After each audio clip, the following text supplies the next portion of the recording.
बारिल खलाइक अजमईन अल्हम्दुलिल्लाहि अहलिही वस्सलातु अला अहलिही अस्सलातु वस्सलामु अला सय्यिदिल अंबिया'i वल मुरसलीन अल अब्दिल मुअय्यद अर रसूलिनल मुसद्दद अल मुस्तफ़ल अमजद अल हबीबिल अहमद अन नबीजिल उम्मीजिल मक्कीजिल मदनी अस्सिराजिल मुनीरिल कौकबिद्दुर्री साहिबिल वक़ार वस्सकीना अल मदफून बिअर्ज़ मदीना सय्यदिना व नबीजना व शफ़ीअ ज़ुनूबिना व तबीब क़ुलूबिना व हबीब नुफूसिना व मौलाना अबिल क़ासिम मुहम्मदिल मुस्तफ़ा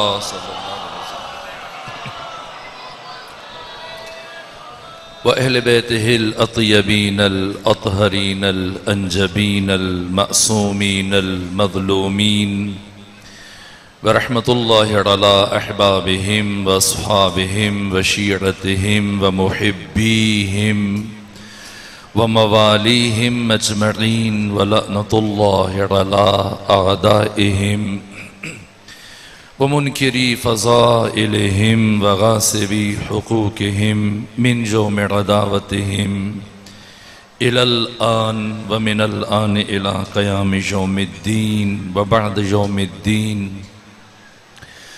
अम्मा बअदु फ़क़द क़ाल हक़ सुब्हानहु फ़िल क़ुरआन बिस्मिल्लाहिर रहमानिर रहीम वल फ़ज्र व लयालिन अश्र वश्शफ़अ वल वत्र वल्लैल इज़ा यसर हल फ़ी ज़ालिका क़समुल लिज़ी हिज्र या अय्यतुहन नफ़्सुल मुतमइन्ना इरजिई इला रब्बिकी राज़ियतम मर्ज़िया फ़दख़ुली फ़ी इबादी वदख़ुली जन्नती।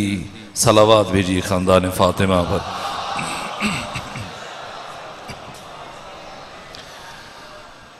परवरदिगार की बारगाह में सिपासगुज़ार हूँ कि इस मकाम पर एक मर्तबा फिर अब बाशऊर और बाबसीरत मोमिनीन के नूरानी चेहरों की ज़ियारत का शरफ़ हासिल हुआ। परवरदिगार आप तमाम मोमिनीन को अपनी हिफ्ज़ व पनाह में रखे और आप सबको हवादिस से रोज़गार से महफूज और मामून फरमाए। चेहलों में इमाम हुसैन की मुनासिबत से मैंने कुरान मजीद के उस सूरा की आयात की तिलावत का शरफ़ हासिल किया जिस सूरा को सूरह इमाम हुसैन भी कहा जाता है। सूरह मुबारक फ़ज्र कुरान मजीद का 99 नंबर सूरा है। इससे पहले सूरह मुबारक गाशिया और इसके बाद सूरह मुबारक शम्स। ये सूरा 30 आयतों पर मुश्तमिल है और इस सूरा के आगाज़ में परवरदिगार ने कसमें उठाई। कुरान मजीद की 70 सूरतों में कोई कसम नहीं है, लेकिन 114 सूरतों में से 44 सूरतें इनमें परवरदिगार ने कसमें उठाई और कुरान मजीद की इन 44 सूरतों में हक़ ताला ने 118 कसमें उठाई। किसी सूरा के शुरू में अल्लाह ने एक कसम उठाई जैसे सूरह मुबारक असर, किसी के शुरू में अल्लाह ने 2 कसमें उठाई जैसे सूरह दुहा, किसी सूरा के आगाज में परवरदिगार ने 3 कसमें उठाई जैसे सूरह अल आदियात, किसी सूरा के शुरू में अल्लाह ने 4 कसमें उठाई जैसे सूरह मुबारक 3, और किसी सूरा के शुरू में अल्लाह ने 5 कसमें उठाई जैसे सूरह मुबारक फ़ज्र। सूरह फ़ज्र के बाद बस एक मकाम पर परवरदिगार ने इससे ज्यादा कसमें उठाई और वो है सूरह मुबारक शम्स, जिसमें परवरदिगार ने 11 कसमें उठाई। इससे ज्यादा कसमें फिर कुरान मजीद में किसी सूरा में नहीं उठाई गई। सूरह शम्स के बाद सूरह मुबारक फ़ज्र है जिसमें हक़ ताला ने 5 कसमें उठाई और परवरदिगार ने फरमाया वल फज्र व लयालिन आश्र, मुझे फज्र की कसम और मुझे 10 रातों की कसम। ये कौन सी 10 रातें हैं जिनसे मुतल्लिक कुरान कसम उठा रहा है? और फिर फरमाया वश्शफ़े वल वत्र, मुझे जुफ्त की कसम जब सब इकट्ठे थे। वल वत्र, और मुझे ताक और तन्हा की कसम। वल्लैल इज़ा यसर, और चौथी आयत में परवरदिगार ने 5वीं कसम उठाई, फरमाया मुझे रात की कसम जब वो ढलने लगे। और उसके बाद परवरदिगार ने साहिबाने अक्ल को फिक्र और पैगाम दियो, फरमाया हल फी ज़ालिका क़समुल लज़ी हिज्र, क्या इन कसमों में से साहिबाने अक्ल के लिए कोई कसम वजूद नहीं रखती? और फिर इस सूरा के इख्तिताम पे फरमाया या अय्यतुहन नफ्सुल मुतमइन्ना, ए नफ्से मुतमइन्ना, इरजिई, लौटा, इला रब्बिक, अपने रब के पास, इस हाल में कि राजियतम मर्जिया, तू उससे राजी है और वो तुझसे राजी है। फदखुली फी इबादी, ए नफ्स मुतमइन्ना, आइए और आकर मेरे बंदों में दाखिल हो जाइए। वदखुली जन्नती, और आकर मेरी जन्नत में दाखिल हो जाइए। इमाम जाफर सादिक अलैहि आलाफ तहियत व सना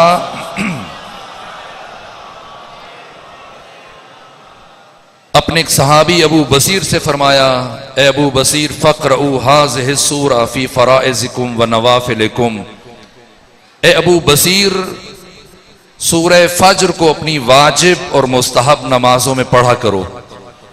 अबू बसीर ने सवाल किया, फर्जंद रसूल, क्या वजह है कि आप मुझे इस सूरा को पढ़ने का हुक्म दे रहे हैं?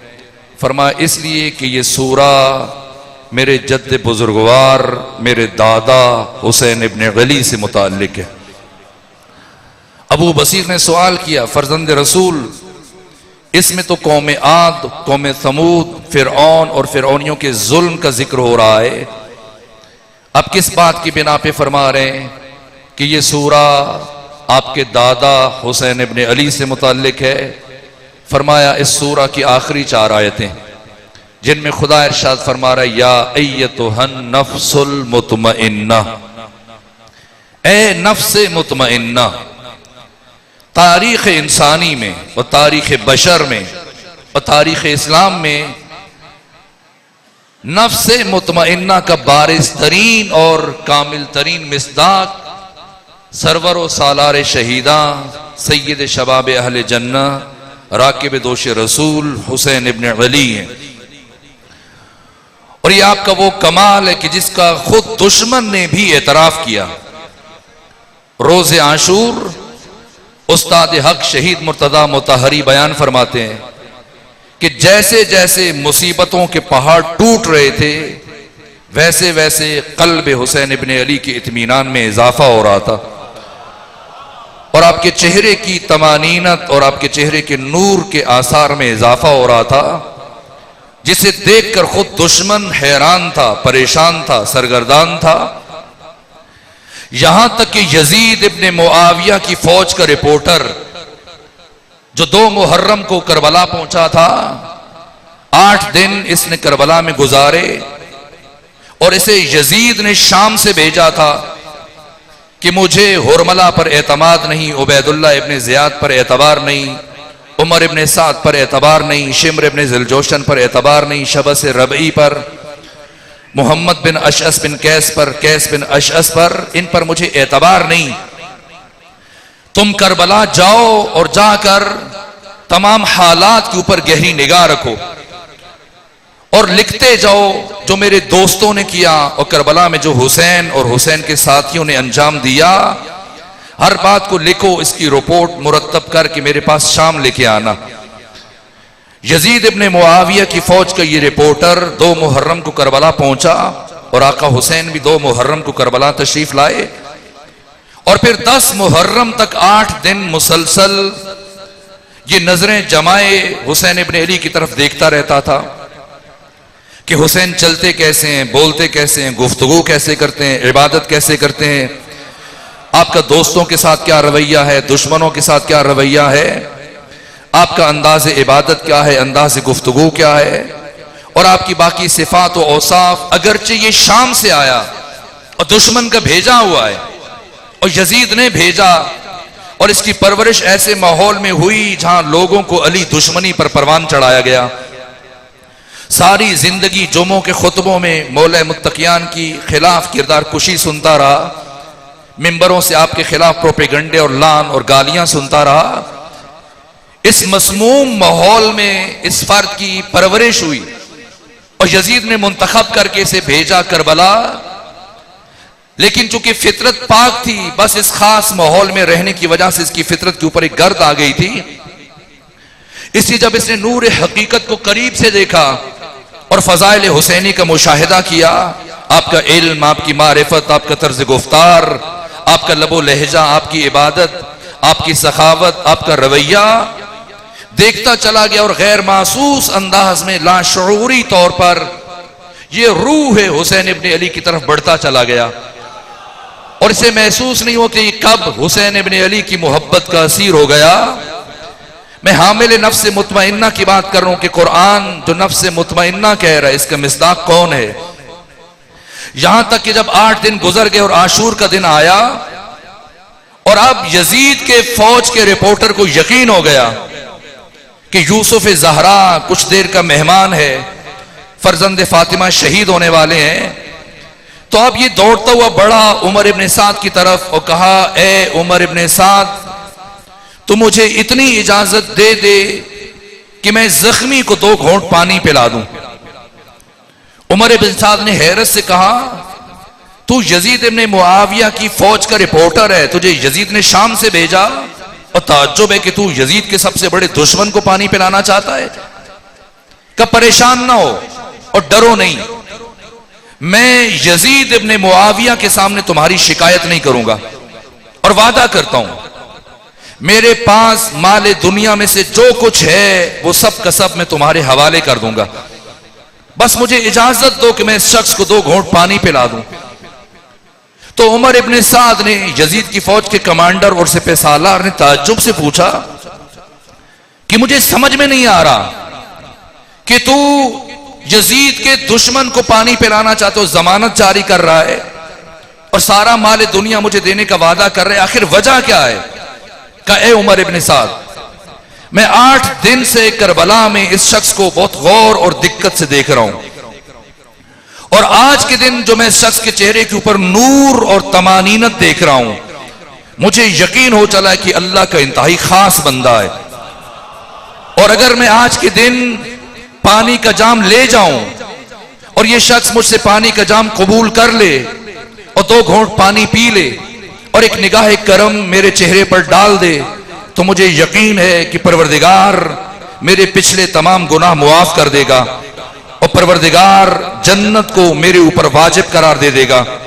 ये सुना उमर इब्ने साद ने कहा, जाओ अगर तुम पानी पिलाना चाह रहे हो पिला दो। ये जाम लिए दौड़ा शत्ते फुरात की तरफ और इससे पहले कि जाम भर के वापस पलटता, इस दौरान में या खुद शिम्र इब्ने जिलजोशन ने या उमर इब्ने साद ने शिम्र को इशारा किया और जितनी देर में यजीदी फौज का रिपोर्टर पलट कर आया, इतनी देर में शिम्र आका हुसैन इब्ने अली का सर तन से जुदा कर चुका था और फिर सर काटने के बजाय कटा हुआ सर आपके सीने पे रखा। लेकिन जो मैं जुमला अर्ज करना चाह रहा हूं, यजीदी फौज का रिपोर्टर जब पलट के आया, पानी का जाम हाथ में उठाए हुए, अजीब बात यह थी कि वो आगे बढ़ता चला गया और मुसलसल हुसैन इब्ने अली से करीब तर पहुंचकर इसने पानी का जाम हुसैन इब्ने अली के कटे हुए लबों के साथ लगा दिया और यह पानी जमीन पर गिरने लगा और उमर इब्ने साद चिल्लाया, करे क्या कभी देखा है कि कटा हुआ सर भी पानी पिए। तो जैसे ही इसने उमर इब्ने साद के जुमले सुने, पलटा और कहा, ए उमर इब्ने साद, वल्लाहे लक़द शगलतनी नूर वजही अन फिक्रत कत्ले। अल्लाह की कसम, मुझे इस शख्स के चेहरे के नूर ने इतना मबहूत कर दिया, मैं इस शख्स के चेहरे की तमानीनत और नूर में इतना जज्ब हो गया कि मैं ये भूल ही गया कि इस इंसान का गला कट चुका है। ये हुसैन है जो नफ्स मुतमइन्ना रोज़े आशूर, इस कायनात में और तारीख इंसानी में नफ्स मुतमइन्ना का बारिज़ तरीन मिस्ताक हुसैन इब्न अली। इसलिए कुरान सनद जारी फरमा रहा है, या अय्यतुहन नफ्सुल मुतमइन्ना, ए नफ्स मुतमइन्ना, इरजिई इला रब्बिक, लौट आइए अपने रब की तरफ, फदखुली फी इबादी, और मेरे बंदों में दाखिल हो जाइए। ये कुरान क्या फरमा रहा है? ये अब्द कितना बड़ा दर्जा है खुदा की बारगाह में। यहां तक कि जब आप नमाज पढ़ते हो, तशहुद पढ़ते हैं, तशहुद में इससे पहले के खत्मी मर्तबत की नबूवत और रिसालत की गवाही दे, हर मुसलमान पैगंबर इमामुल अंबिया और सैयदुर रसूल की गवाही से पहले आपकी उबूदियत की गवाही देता है। अब्दुहू व रसूलो, और परवरदिगार जब अपने महबूब मोहम्मद मुस्तफा को उस इंतहाए बुलंदी पर ले गया कि जिसके बाद फिर कोई बुलंदी लायक के तसव्वुर नहीं, शबे मेराज, तो किन लफ्जों के साथ परवरदिगार ने मेराज के वाक़े को कुरान में बयान किया, क्या कहा? और बात इतनी बड़ी है कि परवरदिगार ने बात शुरू करने से पहले, आप बात सुन के कहते हैं सुभान अल्लाह, परवरदिगार ने बात शुरू करने से पहले फरमाया सुभान अल्लाह, सुब्हानल्लज़ी असरा बिअब्दे, पाक है वो जात, वो अल्लाह जो अपने महबूब मोहम्मद मुस्तफा को ले गया। किसे? सुब्हानल्लज़ी असरा बिरसूलिही, सुब्हानल्लज़ी असरा बिनबिय्यिही, सुब्हानल्लज़ी असरा बिहबीबिही बिखलीलिही। ना नबी कहा, न रसूल का, न हबीब का, न कोई और लकब।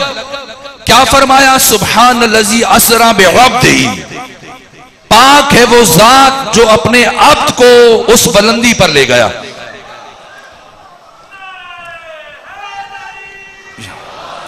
मुझे महसूस हो रहा है कि अब मेरी बातें कुछ कुछ पहुंचना शुरू हुई। तो अब्द और है और अब्दुहू और है, ये समझना है ताकि सूरह फज्र की आयतें समझ में आ जाएं। अब्द होना और है, हम अब्द हैं, अब्दुहू होना और है। बंदे सब हैं, लेकिन खुदा का बंदा होना, जैसे इकबाल ने फरमाया कि अब्द दीगर, अब्दुहू शैए दिगर। अब्द होना और है, अब्दुहू होना क्या फर्क है? इकबाल का अब्द दीगर, अब्दुहू शैए दिगर, अन सरापा इंतजार अन मुंतजर। अब्द वो है जो कोहे तूर पर पहुंचकर अल्लाह की तजल्ली का इंतजार कर रहा है, और अब्दुहू वो है जिसका बज़्म अर्श पर खुद खुदा इंतजार कर रहा है।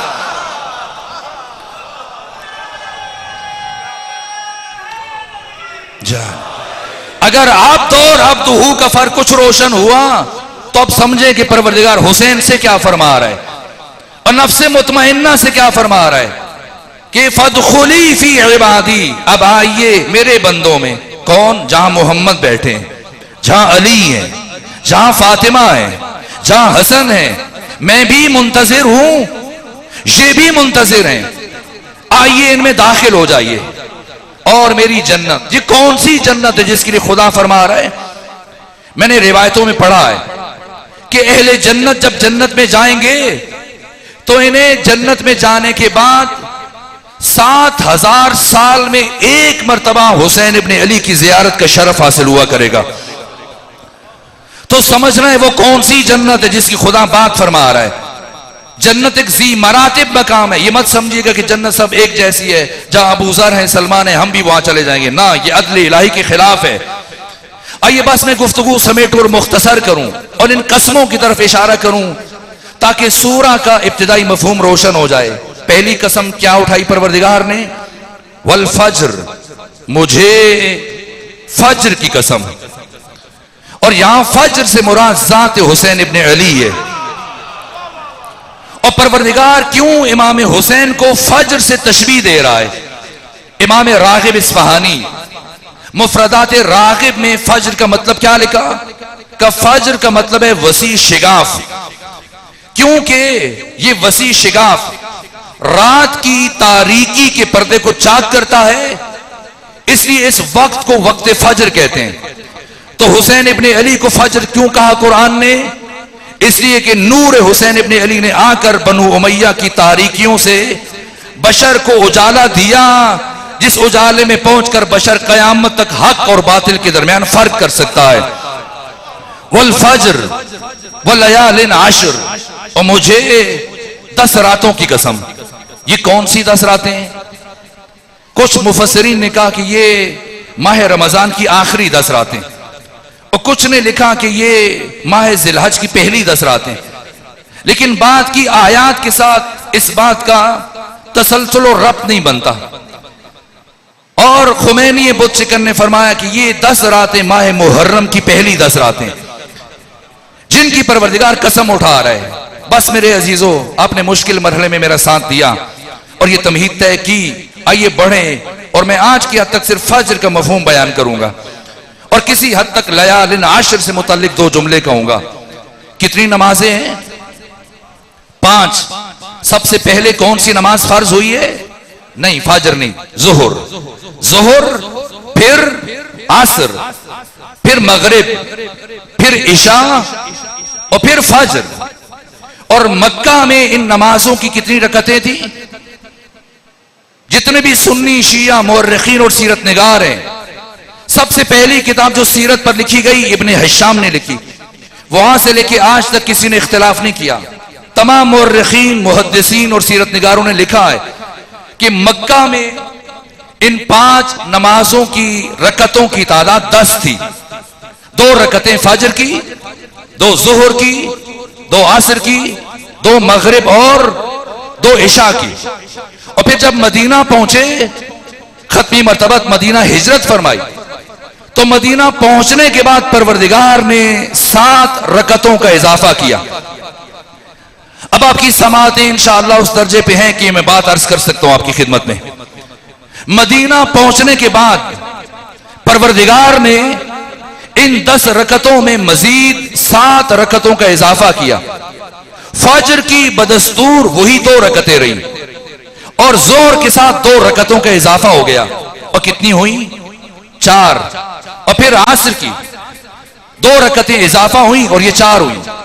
लेकिन मगरिब में परवरदिगार ने सिर्फ 1 रकत का इजाफा किया, और इशा में फिर 2 रकतों का इजाफा करके 4 हो गई। लेकिन फज्र 2 ही रही, और मगरिब में 1 रकत का इजाफा किया। क्या खुदा के यहां भी मिजाज पाया जाता है जैसे हमारे यहां मिजाज है, जैसे हमारे यहां कैफियतें? ना, अल्लाह सुब्हान है, अल्लाह कैफियतों से बालातर है, अल्लाह मिजाज नहीं रखता। परवरदिगार हकीम है, खालिक अक्ल है। क्यों फज्र की 2 रखी और इजाफा नहीं किया? और क्यों मदीने में जोहर की 2 रकतों में इजाफा हुआ, आसर में इजाफा, मगरिब और इशा में, और 3 नमाजों में 2 रकत का इजाफा हुआ, लेकिन 1 नमाज में सिर्फ 1 रकत इजाफा हुई? तो मुहद्दिसीन और उलमा फरमाते हैं कि जोहर की जो 2 रकतें मदीना में जाकर फर्ज हुई, ये एजाज मुस्तफा की तजल्ली है।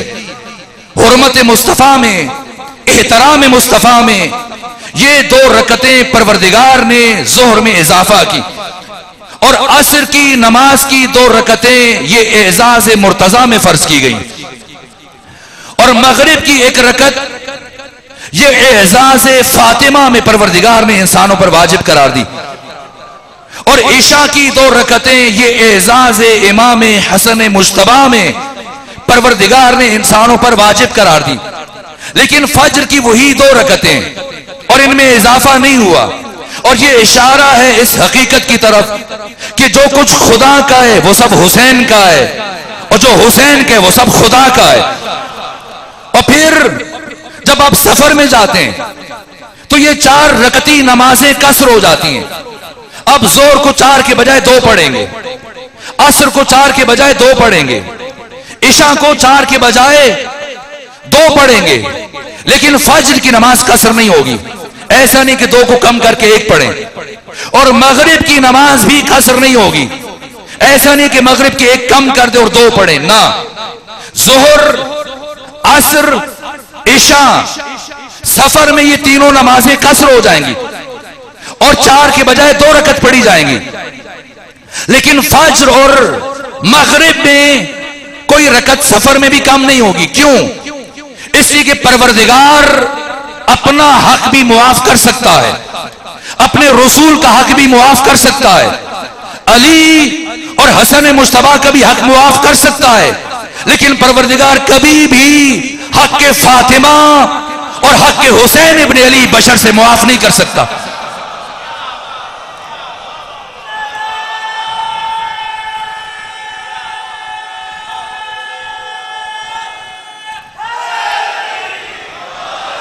हर बशर हुसैन इब्न अली का मजयून है।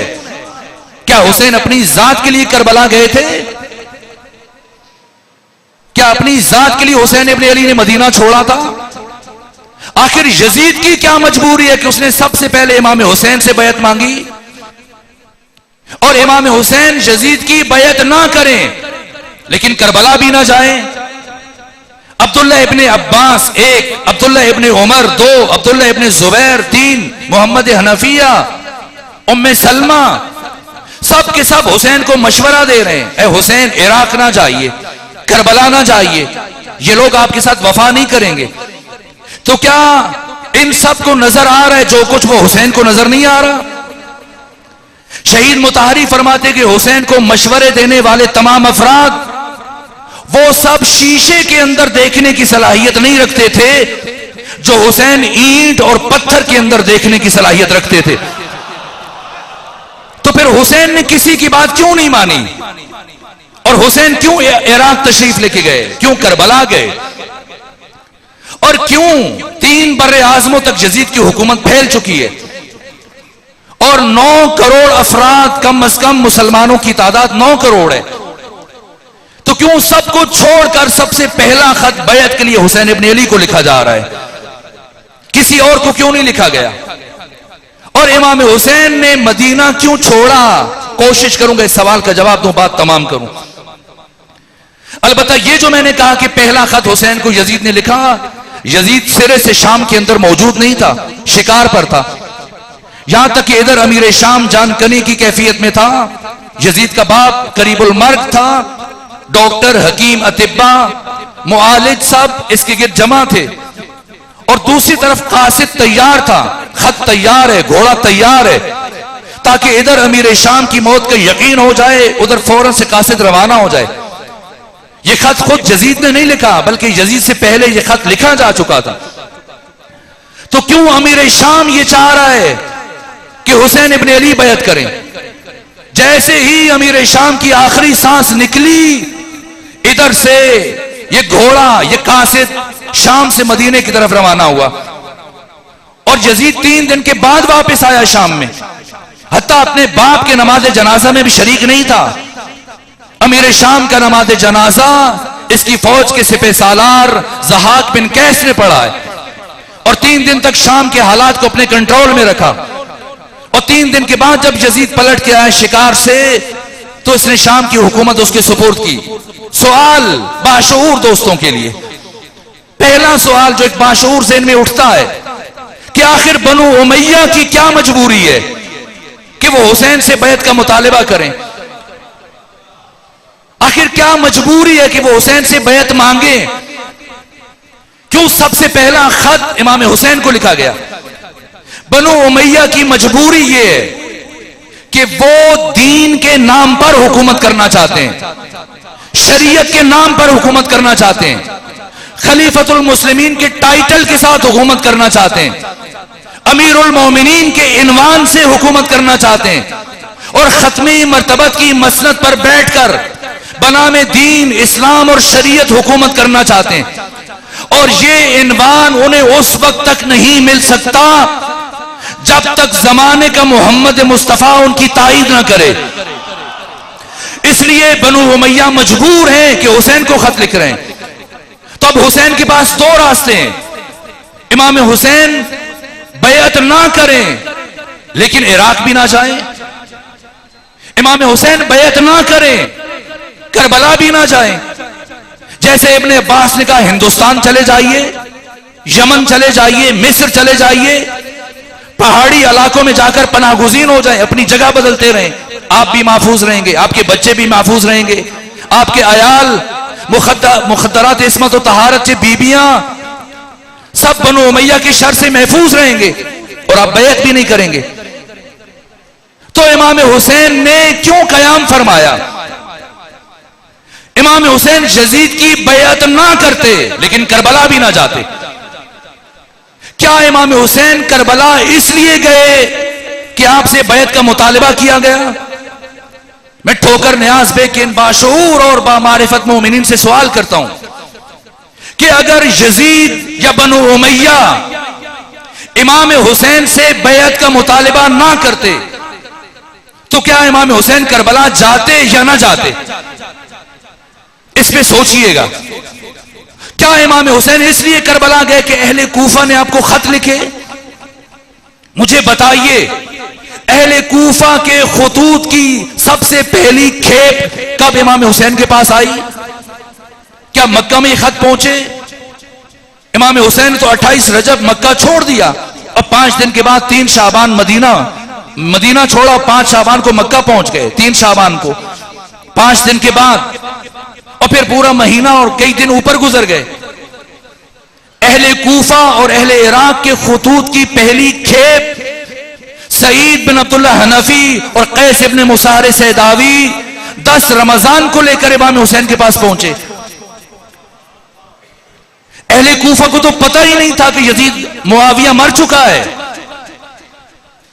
इमाम हुसैन ने न तो यजीद की बैअत के मुतालबे के जवाब में कयाम फरमाया और इमाम हुसैन ने ना ही अहले कूफा के खुतूत की दावत के जवाब में कयाम फरमाया। फिर क्यों कयाम फरमाया? और अगर इमाम हुसैन बैअत ना करते और खामोशी इख्तियार करके अपनी जगह बदलते रहते, मिस्र चले जाते, हिंदुस्तान चले जाते, पहाड़ी इलाकों में पनाहगुज़ीन हो जाते, तो क्या होता? क्यों इस मुल्क में मुल्ला उठकर अरबईन हुसैनी और चेलों में हुसैनी से मुतालिक बातें करता है? आखिर मुश्किल क्या है, मसला क्या है? इसलिए कि अभी तक करबला को उस तरह से समझा नहीं गया जिस तरह से समझना चाहिए था, और ये हमारी जिम्मेदारी है। शिया कोई फिरका नहीं है, आप इस्लाम के रिप्रेजेंटेटिव हैं, आप इस्लाम के नुमाइंदे हैं, आप इस्लाम का हरावल दस्ता हैं। आप पैगाम करबला, पैगाम आशूरा समझें और उम्मत के एक एक फर्द तक पहुंचाएं, ये आपकी जिम्मेदारी है।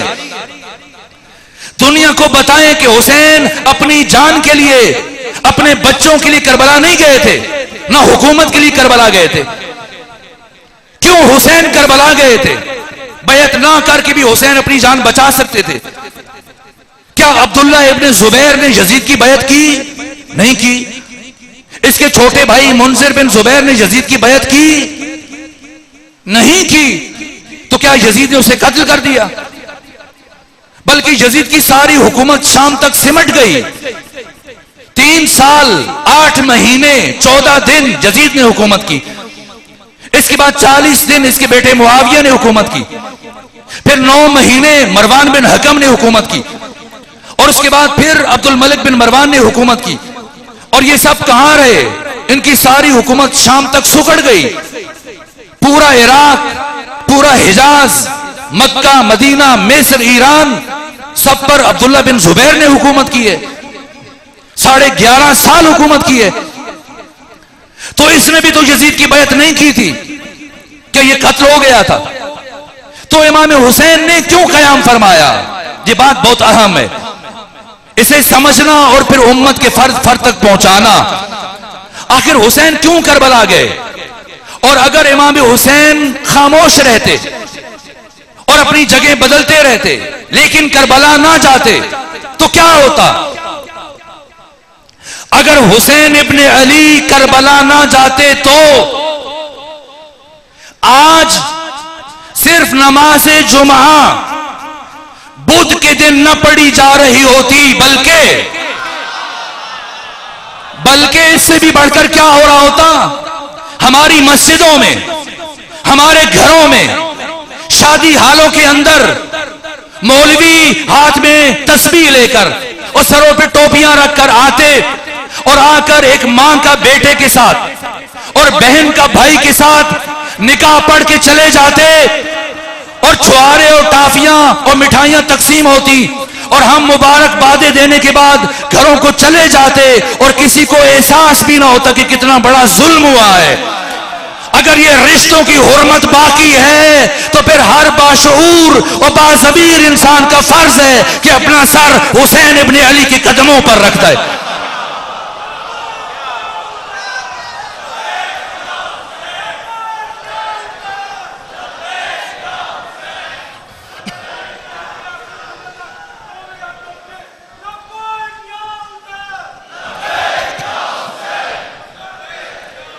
नहीं मेरे अजीजों, अगर ये नारा लगाना है, या एक बात सुन लीजिए,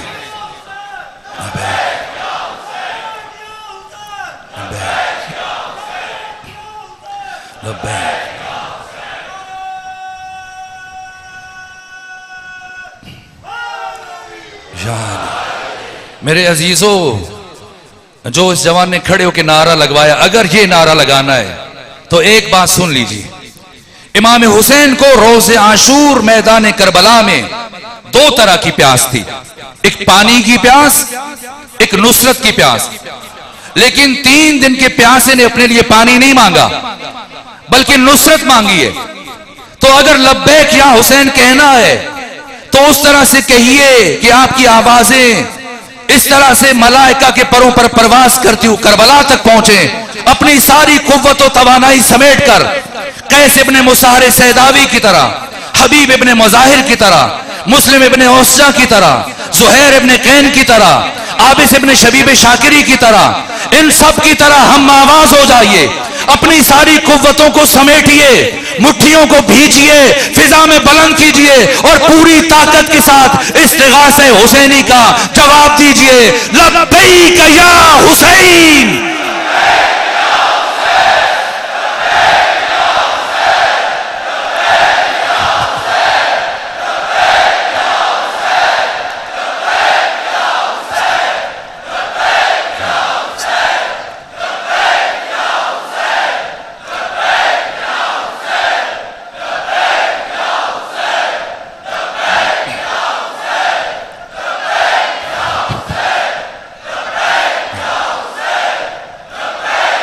परवरदिगार सलामत रखे।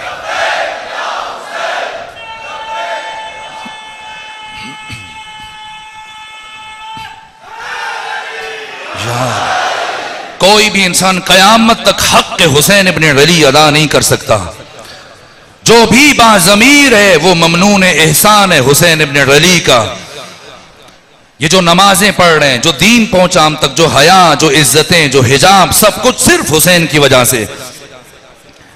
आयतुल्लाह मरशी नजफी मासूम कुम के हरम में कई साल नमाज पढ़ाई और बहुत तेज नमाज पढ़ाते थे। और मीर हद्दाद आदिल उनके शागिर्द ने कहा कि काशान में एक आलिम आपसे भी जल्दी नमाज पढ़ाते हैं। उन्होंने फरमाया मुमकिन नहीं है। कहा क्यों? कहा इसलिए कि मैं नमाज जमात पढ़ाती हूँ, सिर्फ वाजिब पढ़ाता हूँ, मुस्तहब छोड़ देता हूँ। अगर कोई मुझसे भी जल्दी नमाज पढ़ाता है इसका मतलब यह कि वो कोई वाजिब भी छोड़ता होगा, तो नहीं पढ़ा सकता। तो ये आ गए मरशी जो सिर्फ वाजिबात अदा करते थे नमाज जमात पढ़ाते हुए, लेकिन एक जिक्र इन्होंने कभी सारी जिंदगी नहीं छोड़ा। इकामत पढ़ने के बाद तकबीरतुल इहराम से पहले, हर नमाज से पहले ये पढ़ा करते थे, अस्सलामु अलल हुसैन व अला अली इब्न अल हुसैन व अला औलादिल हुसैन व अला अस्हाबिल हुसैन व अलल अरवाहिल लती हल्लत बिफिनाक। मीर हद्दाद आदिल ने पूछा, आ गए मरशी, आप मुस्तहबात छोड़ देते हैं लेकिन ये जिक्र कभी नहीं छोड़ा इतने सालों से? क्या जवाब दिया? मीर हद्दाद, मैं एहसान फरामोश नहीं हूं कि मैं नमाज पढ़ूं और उसे भुला दूं जिसने ये नमाज बचा कर मुझ तक पहुंचाई है।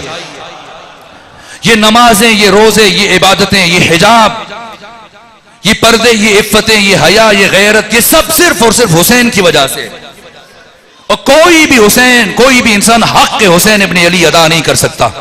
और बस मैं दूसरी कसम से मुतालिक सिर्फ एक जुमला कहूं, आपकी ज़हमतें तमाम करूं। वल फज्र, और फज्र के फौरन बाद परवरदिगार ने जो दूसरी कसम उठाई, वल लयालिन अश्र, मुझे 10 रातों की कसम।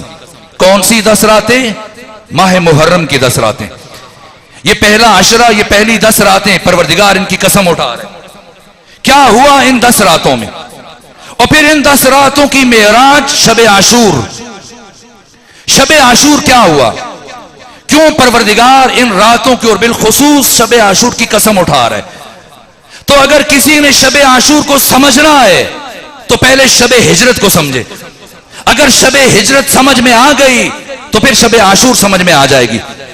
फिर ये राज समझ में आ जाएगा कि क्यों मोहम्मद मुस्तफा के 1.5 लाख सुहाबा को सारी दुनिया रजी अल्लाह की कहकर याद करती है, और हुसैन के 72 को दुनिया अलैहिस्सलाम कह के बुलाती है।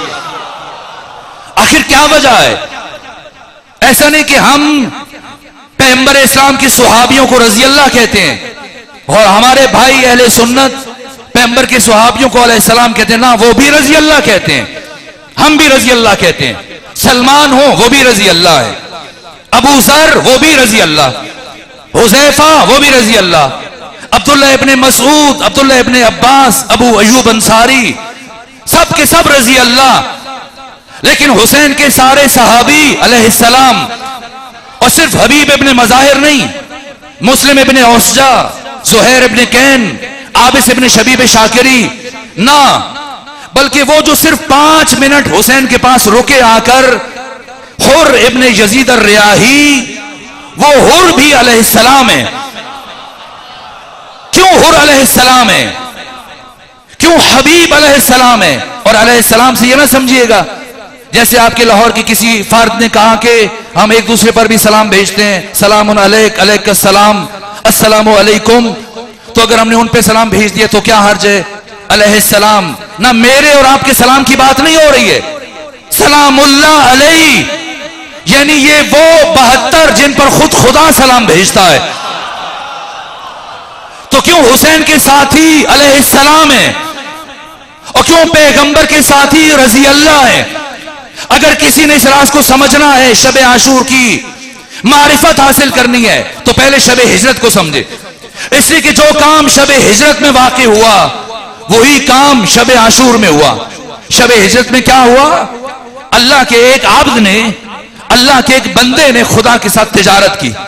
कैसी तिजारत? ये अनोखी तिजारत है। आप में बहुत सारे ताजिर और दुकानदार भी बैठे होंगे, लेकिन क्या कोई रात नींद में तिजारत करता है? नींद में कोई खरीदो फरोख्त करता है? सारी दुनिया जाग कर तिजारत करती है, लेकिन इंसानों में से एक ऐसा है जिससे मुतल्लिक कुरान फरमा रहे, जिसने सोकर अल्लाह के साथ तिजारत की। और कैसी तिजारत की? क्या बेचा और क्या खरीदा? शब हिजरत कुरान फरमा रहा है, वह मिनन ना से, लोगों में से एक ऐसा है, मई यशरी, जिसने बेचा क्या? नफ्सहू, अपनी जान, अपनी जिंदगी। कैसी जिंदगी बेची? अभी आप ठोकर न्याज बेग में बैठे हैं, आपके दाएं बाएं ये चराग रोशन है, आपके सरों के ऊपर पंखे चल रहे हैं।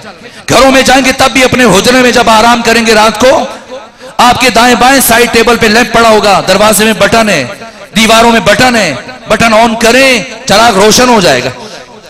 लेकिन आज से 1400 साल पहले अली जिस हुजरे में है, रोशनी का इंतजाम नहीं है, चराग नहीं है, कोई बिजली नस्ब नहीं है, कोई बटन नहीं है अली अमीरुल मोमिनीन के करीब कि बाहर दसियों अफराद हाथों में नंगी तलवारें लिए खड़े हैं, सब हालत इंतजार में कि कब अबू सुफियान और अबू जाल इशारा करते हैं और सब के सब टूट पड़े, और अंदर अली लेटे हैं। और लेटे भी नहीं, ये मेरी ताबीर है, अली सो रहे हैं।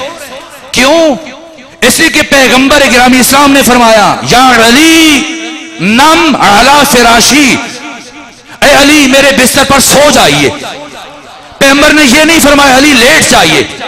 लेटना इख्तियारी अमल है, लेकिन सोना गैर इख्तियारी अमल है। अगर नींद आए तो कांटों पे भी आ जाए, और ना आए तो नींद की गोली खाकर बिस्तर पर भी ना आए। लेकिन पैगंबर ने क्या फरमाया, ए अली मेरे बिस्तर पर सो जाइए।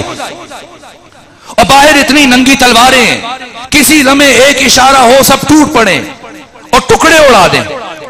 लेकिन पैगंबर ने फरमाया और अली सोए।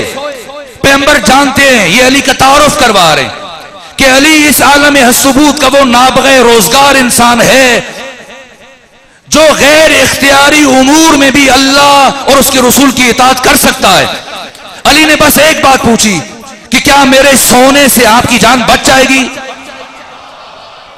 फरमाया हां बच जाएगी। तो अली क्यों पूछ रहे हैं?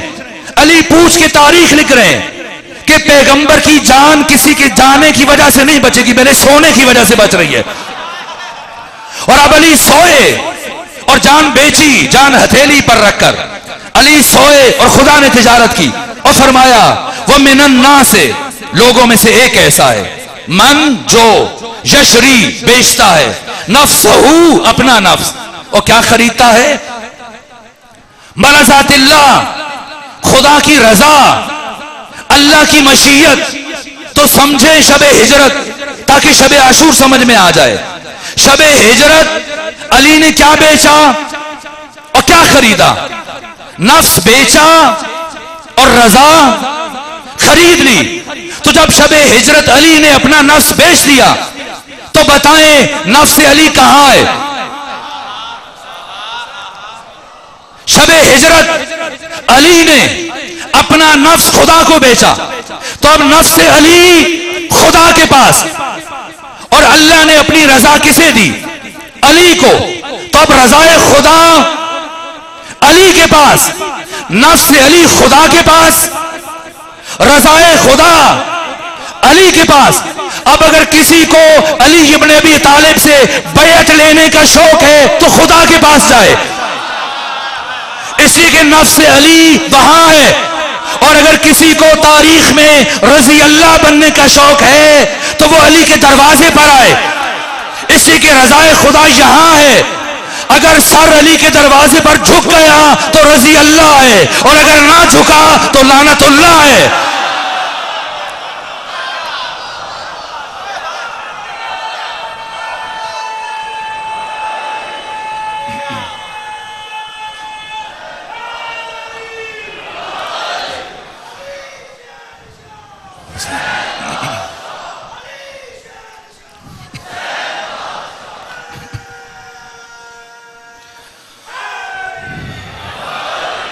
तो जो काम शबे हिजरत हुआ वही काम शबे आशूर हुआ। बस मैंने समेट दी गुफ्तगू। शबे हिजरत एक इंसान ने अपनी जान खुदा को बेची है और शबे आशूर 72 ने अपनी जान बेची है। वरना जब हुसैन इब्न अली ने फरमाया जाओ मैं भी राजी, मेरा खुदा राजी, मेरी मां फातिमा ज़हरा राजी, मेरा नाना मोहम्मद मुस्तफ़ा राजी, चले जाओ। जब रजी अल्लाह बन चुके तो क्यों नहीं उठ रहे? शायद मुअर्रिख ये लिखेगा कि जितने थे सब के सब हुसैन इब्न अली को मालिक की जन्नत समझते थे, वारिस जन्नत और सरदार जन्नत समझते थे, इसलिए नहीं उठ रहे थे कि अगर उठ गए तो जन्नत हाथ से निकल जाएगी। अब हुसैन इब्न अली ने दूसरी सनद जारी फरमाई, जाओ मैं तुम्हें जन्नत की जमानत देता हूं। कोई मौलवी जन्नत की जमानत दे रहा है? वारिस जन्नत, मालिक जन्नत, सरदार जन्नत जन्नत की जमानत दे रहा है, फिर क्यों नहीं उठ रहे? ये करबला की 72 कौन है? मुमकिन है मुअर्रिख ये लिखे कि आंखों की शर्म माने थी कि किस तरह से हुसैन को दुश्मनों के बीच तन्हा छोड़ के चले जाएं और हुसैन देख रहे हो। इसलिए हुसैन इब्न अली ने फरमाया बेटा अली अकबर चराग खेमा को गुल कर दो। एक चराग बुझा, 72 चराग जल उठे। और सबसे पहले रसूल इस्लाम के बूढ़े सहाबी हबीब इब्न मज़ाहिर खड़े हुए और कहा फर्जंद रसूल आप फरमा रहे हैं हम आपको छोड़ के चले जाएं, कैसे चले जाएं? इतना बता दीजिए कि अगर आज आपको छोड़ के चले जाएं तो कयामत के दिन आपकी मां फातिमा ज़हरा और आपके नाना मोहम्मद मुस्तफ़ा को क्या मुंह दिखाएंगे? और इसके बाद ज़ुहैर इब्न कैन खड़े हुए, कहा फर्जंद रसूल ये जहान फानी है, इसने हमेशा नहीं रहना और हम भी हमेशा नहीं रहेंगे, लेकिन अगर फर्ज कर लिया जाए कि जहान अबदी और सरमदी है और यह भी फर्ज कर लिया जाए कि हम इस जहान में हमेशा जिंदा रहेंगे, तब भी ए हुसैन हम अपनी जानें आपके कदमों के ऊपर कुर्बान कर देंगे। और इसके बाद आबिस इब्न शबीब शाकिरी खड़े हुए और कहा, है हुसैन, अगर मुझे तीरो तबर और नेज़ो और शमशीर के साथ जख्म लगा लगा कर इस तरह से टुकड़े टुकड़े किया जाए कि मेरा जिस्म टुकड़ों में तकसीम हो जाए और फिर इन टुकड़ों को जमा करके आग लगाई जाए, यहां तक ये जल के राख हो जाएं और इस राख को फिजा में बखेर दिया जाए और फिर जिंदा किया जाए और फिर इसी तरह से मारा जाए, यहां तक कि 70,000 मरतबा इसी तरह से कत्ल किया जाए और फिर उठाया जाए, तब भी मेरी सिर्फ एक ख्वाहिश होगी कि मैं अपनी जान को आपके कदमों के ऊपर निछावर कर दूं। और उसके बाद हुसैन के सहाबी सईद बिन अब्दुल्ला हनफी उठे और क्या जुमला का, अजीब जुमला का, कहा, है हुसैन, आप फरमा रहे कि हम आपको छोड़ के चले जाएं, एक बात का जवाब दीजिए, हम चले जाते हैं। ए हुसैन, ये बता दीजिए कि जिन अफराद को उनकी माओ ने पैदा ही इसी दिन के लिए किया था, वो आपको छोड़ के कैसे चले जाएं? जब ये सुना तो इमाम हुसैन ने तारीखी जुमला इरशाद फरमाया, इन्नी ला अअलमु अस्हाबन औफा मिन अस्हाबी, मेरे इल्म में नहीं है कोई ऐसे असहाब जो मेरे असहाब से ज्यादा बावफा हो। मुझ जैसा जाहिल इंसान बात फैला देता है, लेकिन खतीब बुजुर्गवार जो दुनिया से जा चुके, किस तरह से सारी बात को एक जुमले में समेटा। किसी ने पूछा अजहर हसन जैदी साहब मरहूम से कि बताएं असहाबे रसूल और असहाबे हुसैन में क्या फर्क था? फरमाया, कोई फर्क नहीं था, कोई फर्क नहीं था, बस एक लफ्ज का फर्क था। का किस लफ्ज का? का आओ और जाओ का फर्क था। का क्या मतलब? ये कैसा फर्क है? कहा, पैगंबर अपनी जिंदगी के 9 साल जंगों में बुलाते रहे, आओ, कोई नहीं आया। हुसैन सारी रात फरमाते रहे, जाओ, कोई नहीं उठा। इसलिए जोशमली आबादी ने कहा, सर फरिश्तों के यहां आज भी खम होते हैं, ऐसे इंसान रसूलों में भी कम होते हैं। और बस मेरे अजीजों, इससे ज्यादा जहमत समात नहीं दूंगा। इन 72 में से मैं सिर्फ एक की तरफ इशारा करूं ताकि अंदाजा हो जाए हुसैन के सिपाही, हुसैन के असहाब किस शान के मालिक हैं। सईद बिन अब्दुल्ला हनफी, कितना सफर किया हुसैन के एक सिपाही ने। सबसे पहले अहले कूफा के खुतूत लेके पहुंचे मक्का इमाम हुसैन के पास। कितना फासला तय किया? 300 फरसख। 10-12 रमजान को पहुंचे, फिर 15 रमजान को कैस इब्न मुसाहर सैदावी और मुस्लिम बिन अकील के साथ चले और इमाम हुसैन ने फरमाया, मदीने से होकर करबला जाना, कूफा जाना, कम अज कम 300 फरसख, ये 600 फरसख। और तीसरी मर्तबा मुस्लिम बिन अकील का खत लेके आए मक्का इमाम हुसैन के पास, ये 900 फरसख। और चौथी मर्तबा इमाम हुसैन का खत लेके पहुंचे मुस्लिम बिन अकील के लिए 1200 फरसख। कम अज कम कितना बना?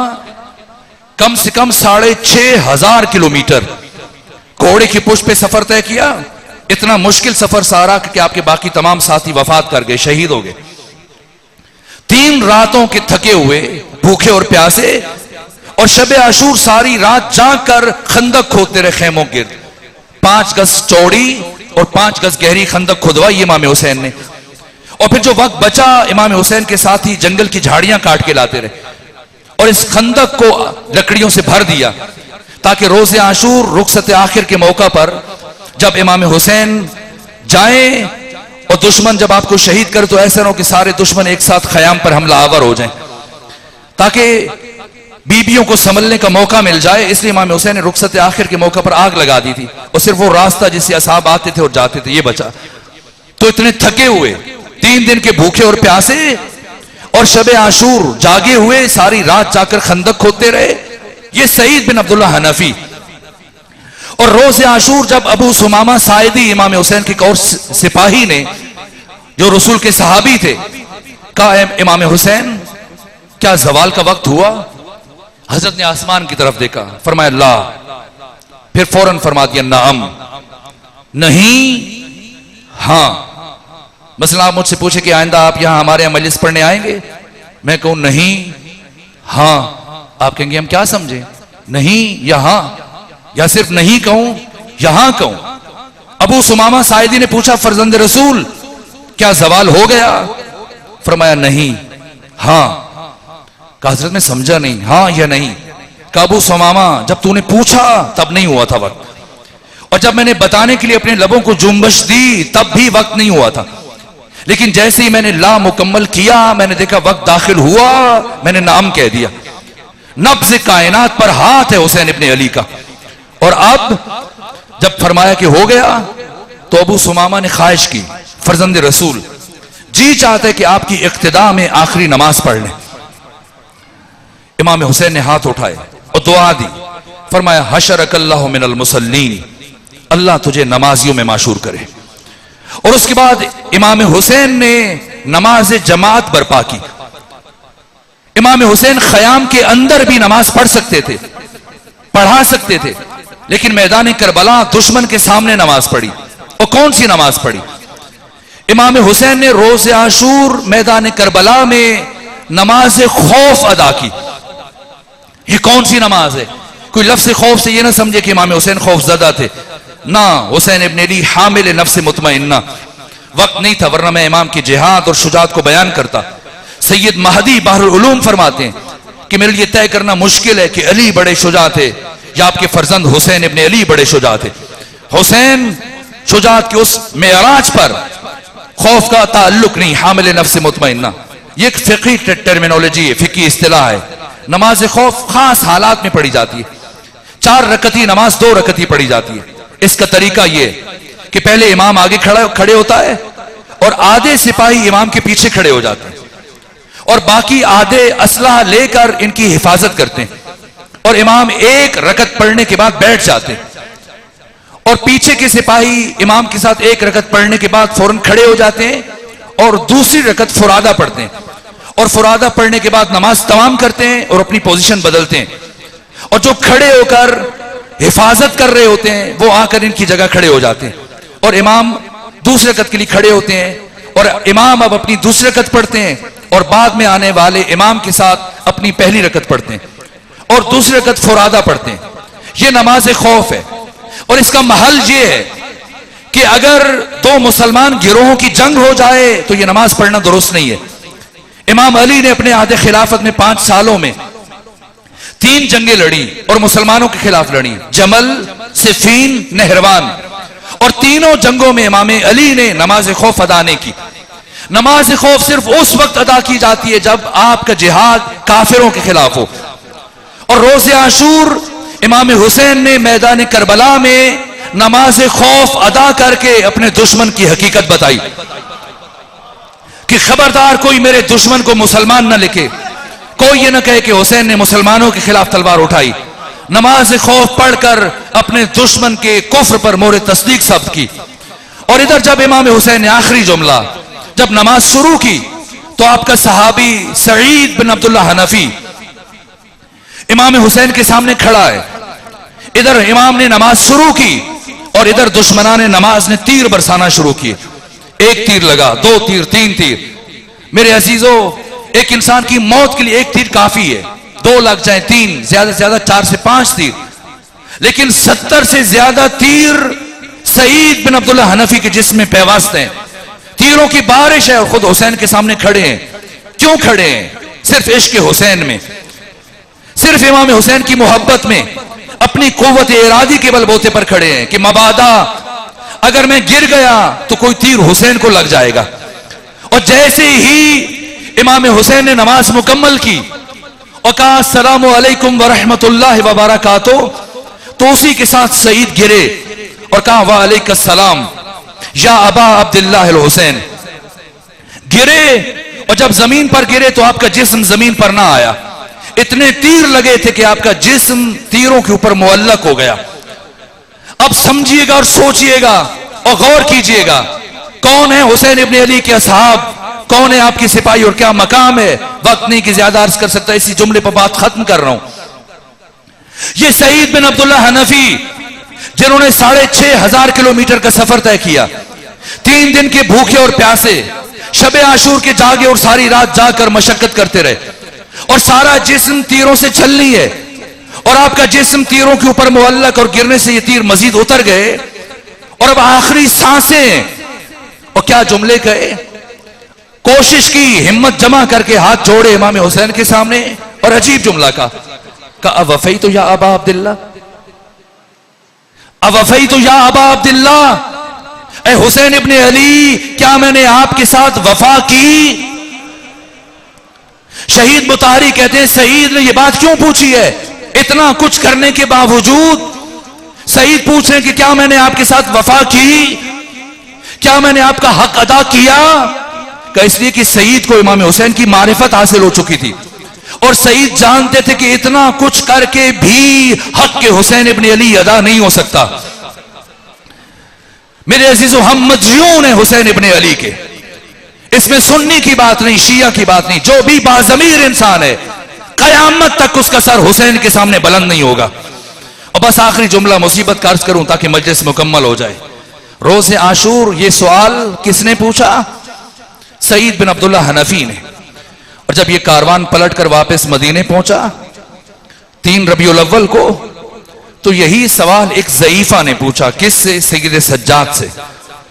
कौन? उम्मुल बनीन अपने पोते फजल की उंगली पकड़कर असीरों के काफले का इस्तकबाल करने के लिए आई और सलाम के बाद उम्मुल बनीन ने जो पहला सवाल पूछा, कहा ए सैयद सज्जाद, बस इतना बता दीजिए, क्या करबला में मेरे बेटे अब्बास ने अपने आका हुसैन के साथ वफा की या नहीं की? यह जुमला सुनना था। सैयद सज्जाद तड़प गए। का उम्मुल बनीन, आपने वो बात पूछी जिसने सैयद सज्जाद के दिल को रुला दिया।